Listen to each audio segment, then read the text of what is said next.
Lorsqu'un parent punit un enfant, quelle que soit la gravité de la faute, il ne lui coupe pas entièrement les vivres.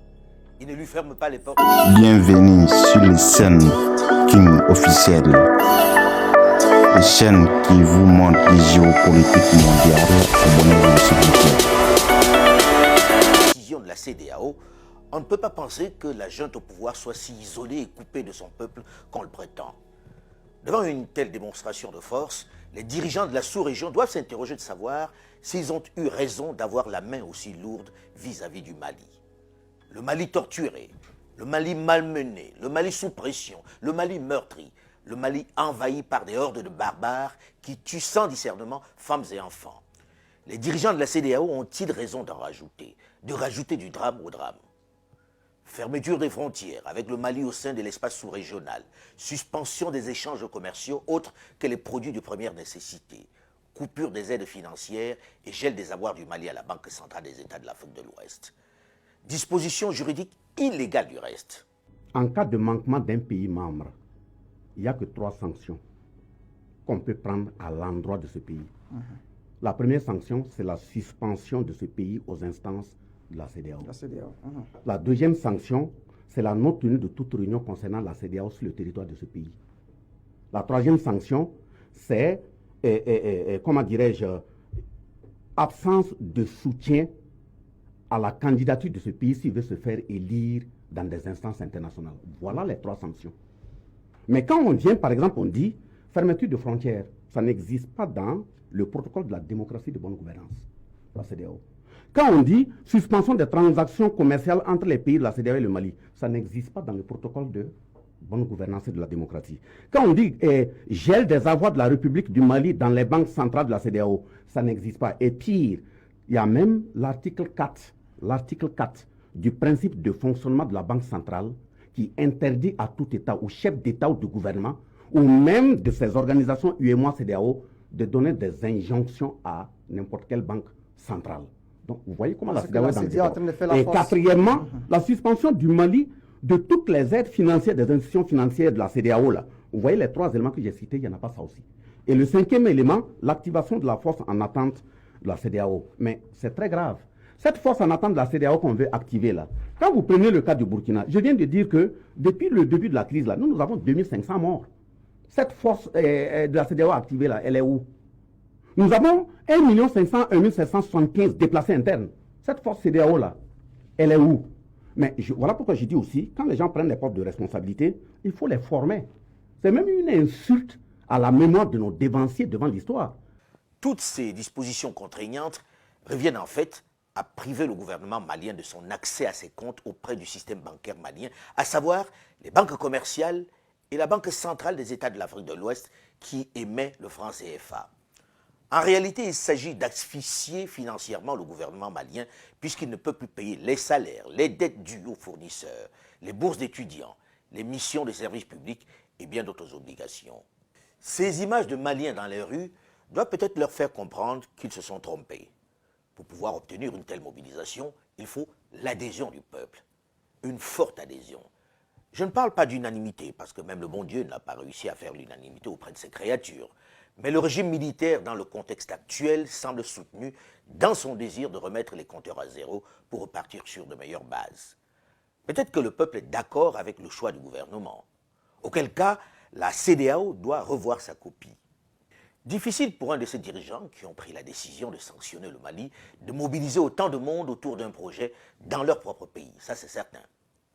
C'est vrai qu'il est important d'envoyer un message fort aux soldats, aux militaires, aux armées pour qu'elles ne reprennent pas l'habitude d'arracher le pouvoir par la baïonnette, de renverser des régimes élus démocratiquement par la force sur un coup de tête. Ce n'est pas à encourager. Le retour des régimes militaires n'est pas envisageable. C'est dans cet esprit que les dirigeants de la CEDEAO ont choisi de sanctionner durement la junte malienne. Il était important d'envoyer ce message. Les militaires doivent comprendre que ça ne peut pas devenir la règle. Seulement voilà, il est important que ceux qui sont élus, les politiques, qui une fois aux affaires oublient les obligations prises vis-à-vis du peuple et s'accaparent tous les pouvoirs en mettant au pas toutes les institutions, comprennent qu'il existe toujours un ultime contre-pouvoir. Ils doivent comprendre qu'il est dans leur intérêt de mettre en place des institutions fortes et libres capables de jouer leur rôle de contre-pouvoir ou de régulateur. Sinon, ils vont terminer leur mandat enfermés dans une caserne à la merci des soldats. Ce n'est pas souhaitable, mais c'est ce qui arrive très souvent lorsqu'on oublie l'intérêt du plus grand nombre. Si les militaires se sentent encore confortables pour renverser des régimes élus, c'est d'abord du fait des politiques. Ils sont en partie responsables de cet état des choses. Autre raison de cette décision particulièrement sévère de la CEDEAO vis-à-vis du Mali, la proposition à proprement parler des autorités maliennes qui était quand même un peu osée, il faut le reconnaître. 5 ans. C'est clair que ça fait beaucoup quand même. C'est clairement un mandat. Une option qui, si elle était acceptée, serait encore un signal aux militaires qui désormais pourraient purement et simplement exiger à chaque putsch une transition de 5 ans. Une prime au coup d'État militaire en somme. Une proposition jugée insultante par les dirigeants de la CEDEAO. Mais si ce délai est, il faut le reconnaître, particulièrement long, irréaliste, il peut néanmoins faire l'objet d'une négociation moins tranchée. C'était une proposition qui devait faire l'objet de négociations. C'est pourquoi il devient urgent pour les autorités maliennes de proposer une transition plus courte, plus raisonnable, afin de faciliter les pourparlers et éviter dans le même temps de ridiculiser les dirigeants de la CEDEAO qui ont pris une décision de sanction financière qui ne figure pas, à proprement parler, dans les textes de la CEDEAO. Une décision entachée, il faut le mentionner, de quelques irrégularités juridiques. Le message, il est assez clair.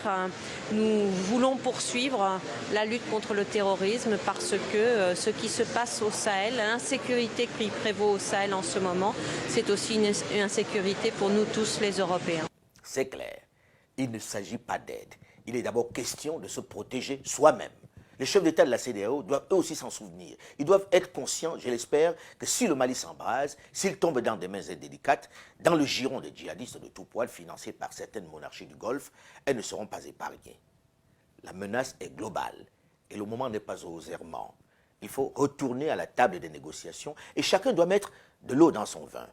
Surtout que les appétits des grandes puissances sont très aiguisés et que la pression qu'elles exercent sur les autorités maliennes pour conserver leur influence sur le territoire est déjà assez difficile à gérer. Il y aura à nouveau, dans quelques jours maintenant, une nouvelle réunion de la CEDEAO qui devrait prendre un certain nombre de sanctions. Aujourd'hui, la priorité est à l'exercice d'une pression maximale pour que cette situation ne se produise pas.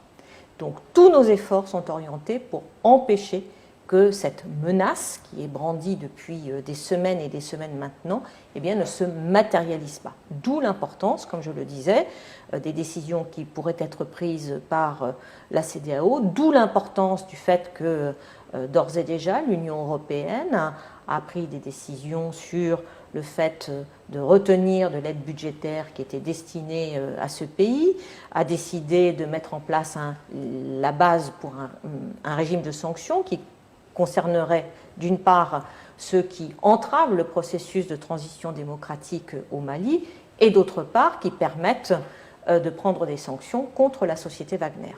Ces propos où la ministre française des Armées parlait déjà des sanctions de la CEDEAO sur le Mali tenues en marge du sommet de Dakar sur la sécurité, c'est-à-dire quelques semaines avant le sommet de la CEDEAO d'Accra, où vont justement être prises ces mesures particulièrement lourdes contre le Mali, sont ceux qui confortent la plupart des Africains dans l'idée que ces sanctions ont été prises sous la forte pression de Paris et que la question russe, la présence de Wagner, n'y est pas étrangère. Nous ferons tout ce qui est nécessaire pour prévenir les menaces contre l'État et l'intégrité territoriale du Mali. Chaque fois que le Mali a été dans des situations difficiles, depuis notre indépendance, la Russie a toujours été avec nous. Aujourd'hui, nous sommes dans une situation difficile et nous nous tournons encore vers cet ami pour qu'il puisse nous aider à sortir. Ça aussi, c'est une leçon d'histoire qu'il faut rappeler aux partenaires. Encore une guerre d'influence entre les Français qui pèsent de tout leur poids pour empêcher les Russes de s'installer à table et les Turcs qui manifestent eux aussi leur désir de jouer un rôle dans ce cadre stratégique. L'Afrique doit comprendre qu'elle doit rester unie, soudée face à cette nouvelle conquête, face à ce néocolonialisme qui amène certains à vouloir imposer leur option, même si elle ne marche pas.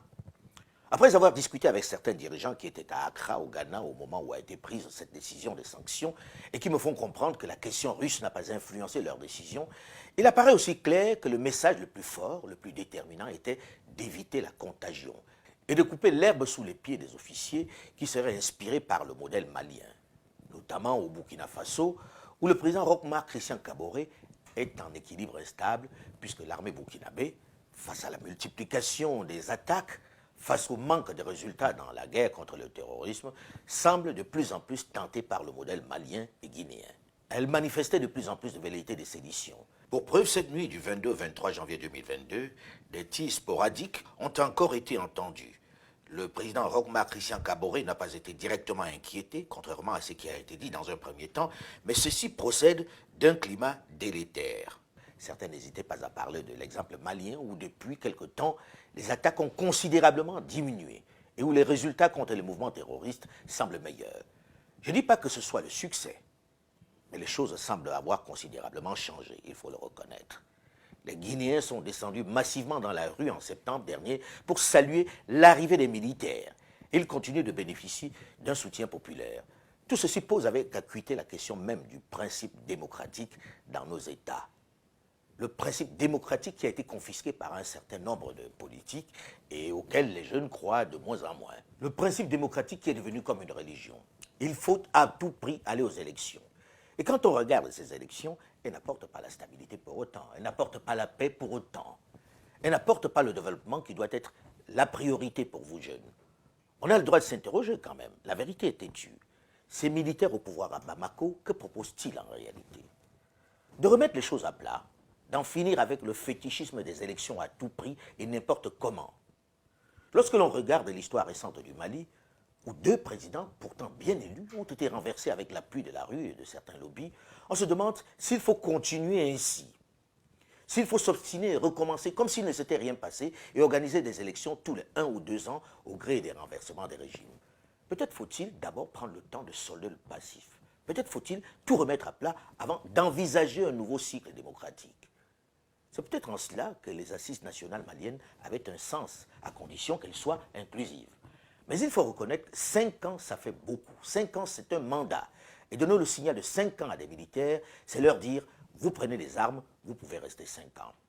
Alors, puisque la CEDEAO dit ne pas être sous pression des Européens, notamment de la France, et que la question de la présence russe ne lui a même pas effleuré l'esprit, puisqu'elle affirme avoir pris en conscience sa décision de sanctionner, peut-être que le moment est venu de s'asseoir à nouveau avec la junte pour envisager une période plus courte, plus raisonnable, plus réaliste.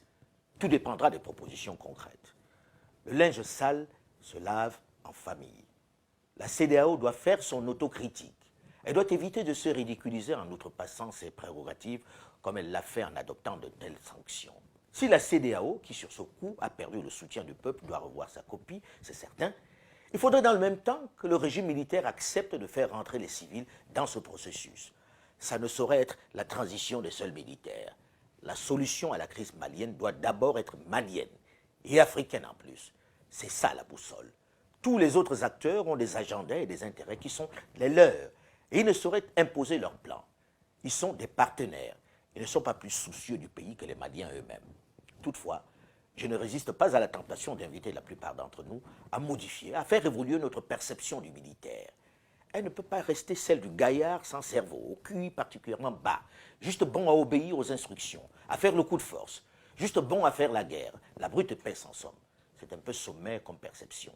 Ça fait trop cliché lorsque l'on sait qu'ils sortent désormais des mêmes écoles que leurs camarades occidentaux. Ils suivent la même formation. Et ça fait mal à certains intellectuels de le reconnaître, mais les grands changements auxquels on a assisté dans quelques nations africaines sont souvent venus du fait des militaires. Tous dressent une couronne à Jerry Rawlings du Ghana et reconnaissent qu'il est le père de la démocratie ghanéenne. Il était pourtant un militaire putschiste. Thomas Sankara, que l'on célèbre, était également un putschiste militaire. Mathieu Kérékou, qui a permis la transition démocratique au Bénin, était également un militaire. Séni Kountché, dont les Nigériens se souviennent encore avec tendresse pour son engagement et sa détermination, était un militaire putschiste qui est resté aux affaires 13 ans. Beaucoup d'intellectuels et politiques qui célèbrent le modèle rwandais semblent oublier que le président Paul Kagame est un militaire putschiste. Et il est là depuis plus d'une vingtaine d'années. Je sais que certains ont également oublié que le général de Gaulle, que l'on continue de célébrer en France, était aussi un militaire putschiste au pouvoir pendant 14 ans. Est-ce que vous garantiriez les libertés publiques fondamentales? Est-ce que j'ai jamais attenté aux libertés publiques fondamentales? Je les ai rétablies. Et y-ai-je une seconde à tenter? Jamais. Pourquoi voulez-vous qu'à 67 ans, je commence une carrière de dictateur? Mais dans le même temps, ils sont plus nombreux, les militaires qui ont perdu la tête, qui se sont pris pour Dieu et qui ont fait la vie dure à leur peuple. Comme les civils, me direz-vous, n'est-ce pas? Ce n'est pas faux. L'heure est pour la jeunesse africaine à la recherche d'un modèle qui lui permette de promouvoir d'abord le développement.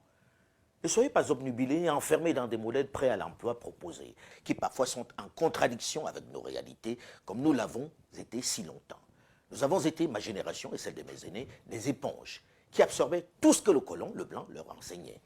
Il était presque le Dieu qui détenait le savoir, la vérité, celle qui ne souffre d'aucune discussion. Devant ces certitudes, nous avons adopté toutes ces solutions, sans presque jamais l'adapter à nos réalités. Pour paraître intellectuels, on les appliquait sans état d'âme, souvent avec zèle. À vous jeunes, plus ouverts, plus connectés, de faire le tri et d'oser inventer votre avenir comme le proposait Thomas Sankara. L'avenir vous appartient, à condition de penser à créer votre monde. Sans bien sûr vous laisser submerger par la rancœur et le désir de vengeance, mais avec courage et détermination. Le Mali n'est pas la France, la Belgique ou la Suisse. Il est certes dans un monde globalisé, mais il est mature, a ses traditions, ses réalités, son caractère. À lui de s'inventer son avenir, aux dirigeants africains d'en prendre conscience, de se libérer eux aussi de l'emprise des grands conquérants s'ils ne veulent pas être balayés par cette houle, par cette bourrasque à leur tour. À bon entendeur, salut.